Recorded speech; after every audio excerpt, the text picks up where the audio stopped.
Since 1991, Penfolds has recorked over 95,000 bottles from around the world. The amazing thing about this service is primarily it's free, it doesn't cost anything, and any Penfold red wine that's 15 years or older is eligible to be brought into the clinic. Now I say that because many people assume that these are Grange recorking clinics. Our flagship wine, Grange, is just one of the many Penfold red wines that can be brought to the clinic. So here at the clinics we see Canunga Hills, Bin 28s, 389s, literally the whole range of Penfold red wines, all of which though have to be 15 years or older. What was the most unusual bottle that you've seen in the recorking clinic? Well, we've seen so many. We've had wines brought in that we didn't even know Penfolds made in the early 1900s, but we see quite a bit of old Grange, 51s, 52s. In Zurich years ago they brought in a full set of Magnums. In Munich last year, Salomeries back to the 1950s. So it really doesn't matter where we go, we are continually surprised at what's in people's cellars. You know, we assume, yes, obviously Australia's a very important market, but we have Penfold wines sold right across the globe, and we're just thrilled to be here in San Francisco, not for the first time. We've been here before doing recorking clinics. So can you tell us a little bit about the history of recorking?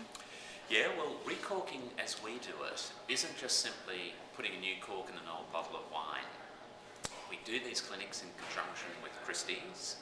So if a wine is as it should be for that given vintage, we'll certify the bottle, a new cork will go in, that cork is stamped and dated, a new capsule, tissue wrapped, all the data on the back label, numbers and that go into a database. So the wine leaves literally better than it did off a bottling line many decades ago. So it's a very intense interaction, and I use the word interaction because it is interactive. The owners come in, we pour 15 ml or less out of a bottle into a glass, so less than 15 ml for the assessment. The only way to tell if what is in this wine, if it is as it should be, is correct, is to taste the wine and assess it. So it's not just topping it back up and putting a new cork in. If it can't be certified, a plain cork goes back in, no capsule, no certificate. So if we have some ulterior motives to these clinics, and we have one or two, one is to take bad wines out of the system.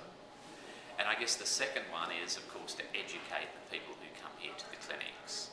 So those people will be told about cellaring, we'll give them information on drinking windows. We'll talk about how wines ascend, plateau, and then all ultimately decline. It's a very, very holistic, very interactive experience, and it attracts all sorts of people. We have mums and dads coming to these clinics with family heirlooms, quiveringly handing over bottles that no one else has ever seen before, through to, you know, haughty-taughty corporate types who send in staff. We get everyone. But for us, it's hugely important because we're seeing the end of the chain. We make wine at one end, and we're actually physically talking not only to people who buy our wine, but people who cellar our wine. So for us, it's quite indulgent.